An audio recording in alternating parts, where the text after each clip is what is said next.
After e4, c5, knight f3, knight c6, white plays bishop e5, the Rossolimo is on the board, and we're looking at d6 in this video. Okay, we take the knight, pawn takes back, and now e5. So we're going to continue from that saga where we're playing d5 for black, and white continues with d3, and now bishop to f5 straight away. This is the new move that we are introducing as of this video. What to do now? Usually we've been going through bishop g4 and h3, knight d2, h3, and then bishop takes, or maybe bishop goes back, lots of different variations. Here instead we're going through bishop f5. Okay, you continue with an immediate attack on the bishop, knight to h4. And now there's two options. Either black will defend the bishop, which is wrong, or the bishop will go back to g6. The idea is that once it gets taken, pawn takes back, the rook is on an open file on the side of the board where we presumably are going to castle. We will castle this side, because if we were to ever decide to castle queenside, black might play the rook on an open file, queen potentially going to b6. There's going to be quite a few attacking chances for the black player. Anyway, after knight to h4 attacking the bishop going to g6, immediately we have the stunning move of the video. The crucial move of the video is going to be e6, one of my favorite moves in general. As white, of course. Whoever plays e6 as black is not really a chess player. He's the chess player version of one of those guys that keep waiting for their wives when their wives said that they're going to go out with friends and come back at 4 in the morning drunk. If you're one of those guys, feel free to play e6 as black. But as white, e6 is a great move because we're about to smash everything around here at the cost of a pawn. We don't care.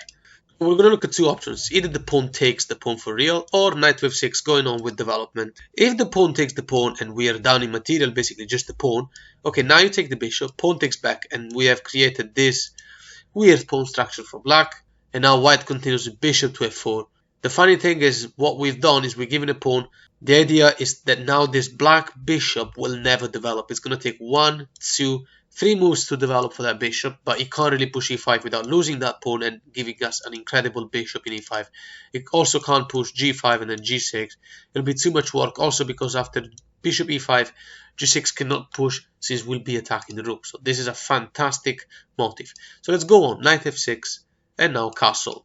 It looks weird because we're giving this file, but there's also no way for black to actually start an attack on this file. How is he going to do it? He's only got rook attacking it, and we're very well defended, so no problem, no worry. If black plays knight to h5, challenging this incredible bishop, bishop to e5, we're never going to get out of this place.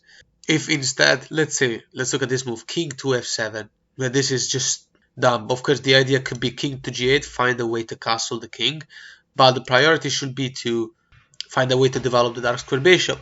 Oh, and by the way, let me just mention that in this position, if black plays knight to d7 with the idea of playing e5, which seems to be making perfect sense, you still play knight to d2, and now you just play queen g4. Boom. Ignore the bishop, of course, because queen g6 is checkmate. And now king f7 kind of has to happen because rook h6 doesn't work since you have a bishop attacking h6. But now you can take the pawn in e5 for free. Knight takes back is met with queen to f4 check, recapturing the knight. The knight obviously cannot move anywhere to save the king. If king to e6 defended the knight, this is completely crazy because we're going to just piling up attack on the knight. And yeah, black can defend it maybe with the queen, but look, knight f3, we got enough attackers. It's going to be quite easy to win this game now. In this position, let's go through king to f7. Let's just say, like, more or less how to exploit these weak pawns. Knight to d2, okay, black playing knight to d7. In this case, you can just play knight f3, you're in time to do that. Cannot happen, it doesn't make any sense. Although black can choose to play it just to free up the files and allow the development of this bishop. Let's look at this idea though, queen to b6. Okay, knight to g5 check. See how to exploit it. King to g8, and now queen to g4. Threatening e6 with a deadly attack. Checkmate to come. Black's best move will be rook to h8, because there's nothing else to do. So you're already completely winning in that position. Rook to h5 is best move to give the king the possibility to go to h8. However, you just carry on. Queen e6 check, only move king h8. Okay, knight to f7, now check. And obviously, king goes to h7 because going to g8 allows us to make a winning discover check, right? So this is check, it's double check. And king h8, then you checkmate, king h7, same thing, checkmate because the knight is protected by the bishop. So after knight f7 check, here king goes down to h7, and now g4 attacking the rook and basically winning it. If rook tries to save itself, let's say rook h4, okay, then bishop g3 traps the rook. Rook to h6, okay, well, let's win this knight first, just to be more sadistic. So let's make a recap. e4, c5, knight f3, knight c6, okay, we're playing the Rossolimo, d6, okay, we take the knight. My favorite thing to do, give the bishop for the knight. Nah, I'm kidding. I like to keep the bishop pair, but it depends on the game. In this game, it's good to take the knight. Pawn takes back and now e5. We're looking at d5 and now d3. Bishop f5, that's the novelty we're looking at. Okay, we attack it immediately. Bishop to g6, we play e6, the gangster move. So earlier we went through what happens after pawn takes and it's a disaster. What happens after knight to f6? Developing move. Okay. And after queen to d6, the black player knows that he won't be able to castle king side and prepares maybe to castle queen side, also especially because we have already castled this side, so black can just choose to play queen d6. And now what about the queen side? Okay, well, white continues with f4. The idea is to play f5, so that's how it's going to go. And f4 would have been a good move anyway. Now f5 is a massive threat. Bishop to h5 with an attack on the queen is not a problem. What you're going to do now is now take the pawn in f7. Black loses the right to castle, unless black wants to go back the bishop, but then it's just doing us a favor. So for example, bishop takes f7. Black has wasted quite a few tempos, and now f5 is coming anyway. That means that e6 can't or e5 can't really happen without us being able to open the king. And after bishop h5 now, we play queen e1. Position is evaluated as if white was almost up a piece. Let's try to understand what the plan is. Now here, bishop f4 is a threat. Who wins the tempo? The queen will have to go back. And then knight d2 comes with knight b3, knight c5 ideas. Knowing that this pawn can't really push because we won quite a few tempos with f4, f5. And we have a queen in e1 which is super strong, threatening to take in e6. Quite a lot of attack over e6, and this cannot be stopped because the bishop is not in f7 anymore.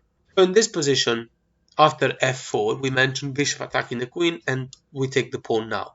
If king takes, keeping the attack on the queen, white plays queen e1 anyway, so that's thematic. And now it looks like the black player will finally be able to develop the dark square bishop. Let's try g6. This is actually bad because white wins the tempo by playing h3. We're threatening g4, winning a piece for 2 pawns, but no actual compensation. And so now the bishop is kind of stuck, so it's an ugly position to play. The engine for black doesn't find anything to properly escape this trouble. So let's not look at g6, let's look at e6 to develop the dark square bishop, giving black the possibility to play bishop g6 in case. This is slightly better. Okay, knight to d2 developing, and now bishop to e7. And black looks like he may actually be able to castle at some point by playing rook f8 and then castle manually. Let's look at it. h3 by white is the best move. Rook to f8 for the idea of castling. g4, bishop to g6. And now knight d goes to f3. And after the king goes back, finally time to take this bishop before the bishop gets saved. Pawn takes back.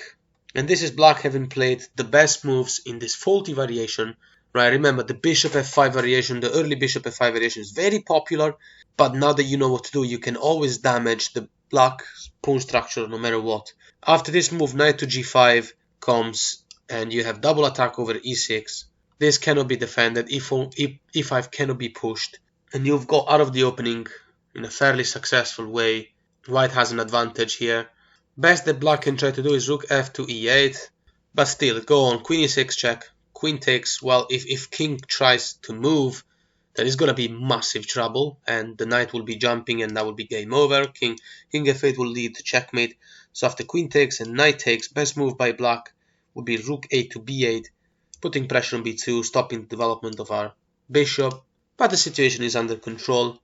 White e1, and the plan is to play knight to c7. And win the game, because knight c7, the rook will be attacking the bishop whilst the knight is attacking the rook. So one of the two pieces will be given away. So there's not really a proper way to avoid that tactic. Black's best move will be c4. The idea is to play bishop c5 check with an attack on the rook. That means we have to move the king. Taking the bishop with the knight obviously loses because rook takes rook.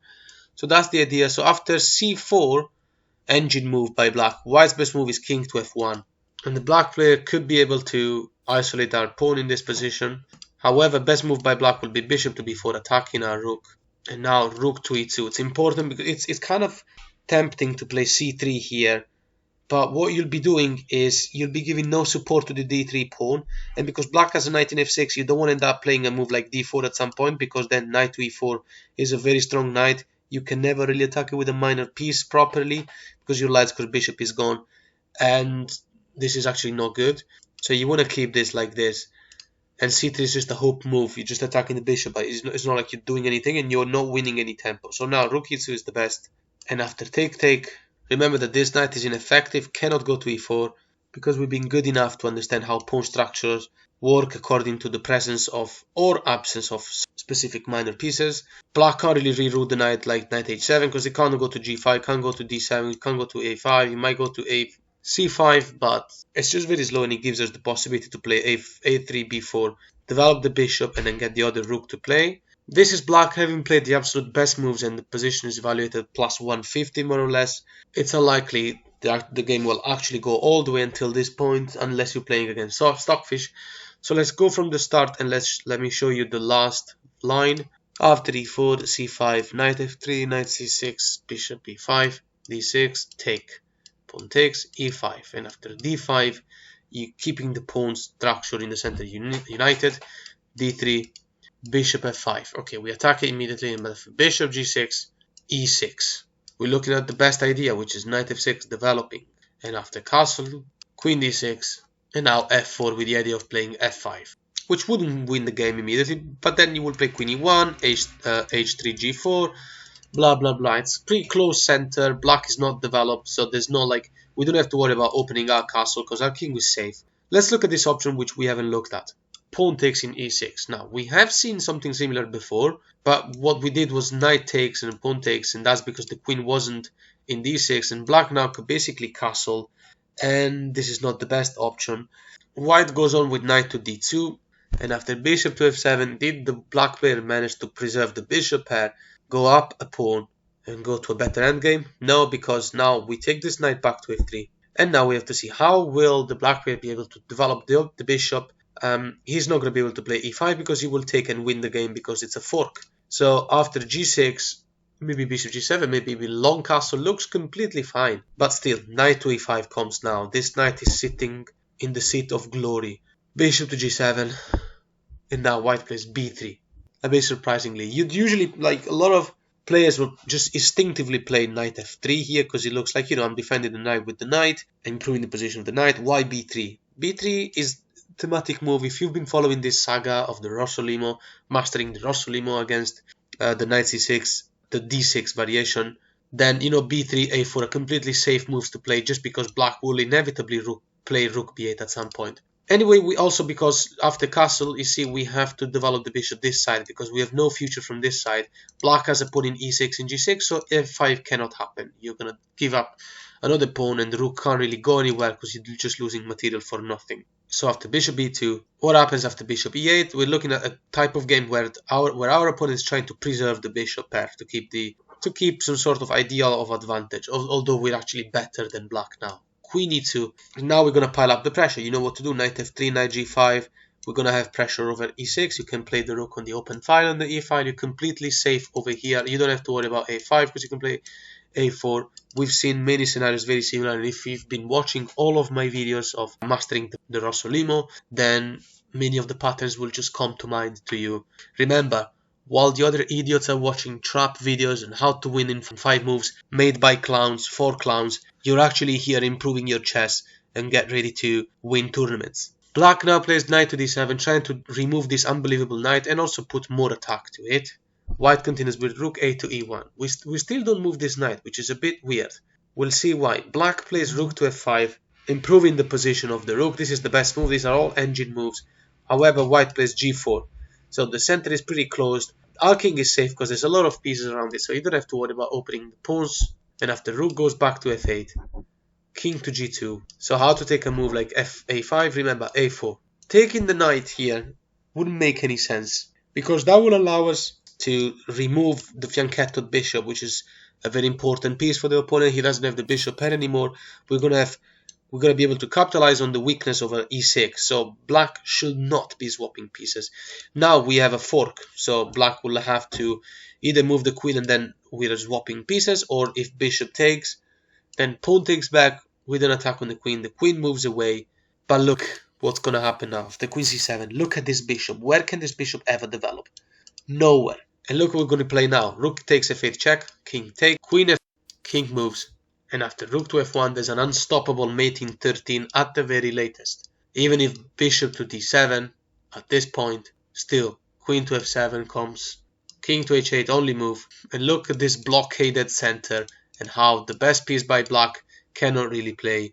Black had played queen to b8 instead of queen to c7. This just wouldn't help. White plays knight to f3, and knight to g5 is coming with an idea of going to h7. And if the queen ever comes into the game, let's say queen somewhere, but at knight g5, attacking checkmate in h7, queen to g8 to protect it, but still, you can just take in e7, and then the rook is coming, and you do everything by yourself. You're also attacking the bishop, and even then, by the way, in this position, knight takes, bishop takes, pawn takes. Even if the queen had gone to b8, straight away with an attack on the back rank, still you're gonna do the same thing. You're winning anyway. Rook check, king takes, rook f1 check, king moves, and now queen to f3, threatening checkmate. So after bishop to d7, you might argue that now black is better prepared on the defense of the back rank. White no longer has the inevitable mate, but still queen f7 check, king h8, and now knight f3 is a bit too slow, so just queen to e7 with an attack on the bishop, and queen to e8 looking for swap doesn't work because queen to c5. Position is evaluated almost +5 because this rook is useless, it just cannot play. This bishop is completely useless, it's a close center, so our knight is going to be more valuable than that bishop. And white plan is to play rook to f6, knight to f3, knight to g5, and knight going to f7. So let's do the very last recap, and I will show the final line. Bishop b5, d6, pawn, bishop takes, pawn takes, e5, d5, d3, bishop f5. Okay, we attack the bishop immediately. Bishop to g6, e6. Okay, we're looking at knight f6, castle, queen to d6, and now f4. So best moves by black will be pawn takes, and now knight to d2, bishop going back to f7, trying to preserve the bishop pair. This is not going to work. Knight h to f3, g6, the only way to develop the bishop. Knight to e5, bishop to g7, b3, because that's the best place to put our bishop. Think about the mobility of the pieces, that's the most important thing. Castle, bishop to b2, bishop to e8, and now queen to e2.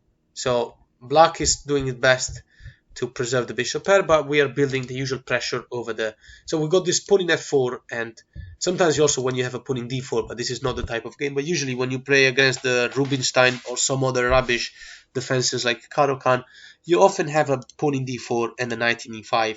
The reason why it's so good is because it allows you to play queen e2, rook to e1, and when the knight is gone, nothing's going to stop you from taking e6 pawn, the pawn that can never really push. We're looking at this line where knight to d7 comes, and as mentioned, definitely the black player should not be swapping everything, otherwise, well, it makes it very easy for us. Rook a to e1 comes now, and best moves by engine, as we were looking at rook f5, but then g4 comes, rook to f8, because there's nothing that even the engine can come up with, because this game is compromised. King g2, a5 is met with a4. Remember this pattern. Don't memorize the moves, memorize how the setups look and how to exploit them in your favor. So let's look at this move, knight to b6. However, black doesn't really have the idea of playing c4 here. He might think about doing that, but it doesn't work, because after take, and the take as much as you want, take, the bishop can't really take the bishop here in b2, because the knight will be attacking the queen and defending the bishop too, so nothing's going to happen. Best by white is h4, and best by black d4, because there's really nothing else to play. Look how cramped black pieces are. Bishop c1 is the best move by white, so d4 was good because it nullified the value of our bishop in fianchetto. Now after bishop c1, we're going to have to find another diagonal to go to. Knight to d5 comes, and it looks like this knight is about to become a true mother knighter. So black plays knight d to c4, now attacking the queen, and after queen c7, king to g1, stopping the check. After knight to c3, also because we had too many attackers over e3, attacking the queen, queen to h2, and after knight to a2, preparing maybe knight to b4, because from c3 was threatening nothing, and also potentially taking our bishop and go to the endgame with the bishop pair, in which case we'll have to be careful, because as soon as the game opens, if black manages to open it, then we're going to be dealing against the bishop pair. And white now plays bishop to a3. If in case of knight e2 attacking the bishop, we're going to preserve the bishop. We're going to play bishop takes in c5. So after knight to b4, stopping the arrival of our unbelievable bishop. Also because the queen couldn't really protect the pawn in c5 anywhere because of our knight in c4. White plays rook to f2, slowly prepares rook to f1, and finally f5, and we'll be doing just fine. And in this position, after queen h2, black plays, let's say, back to d5, knight back to d5, rook to f2, that's the plan we're going for. After knight to b6, trying to challenge this unbelievable knight, knight takes, queen takes, h5. So that was a waste of tempo, because that's what we're planning to do. When you push a pawn in h4 and there is no pawn in h5, of course you want to push h5 when the king is castled over there, of course. Rook to d8. Okay, pawn takes is making our life easier. Even if the bishop had taken, then knight takes, pawn takes, and now we take this pawn. This position is falling apart. We are taking the pawn in g6 as well. Rook to f6 doesn't work because you're going to win the pawn in e7. King to f7 just exposes you. You're going to play rook to d1, rook to e2, queen to c7 defending the pawn, and rook to g6 is completely winning for white. You can take it from here.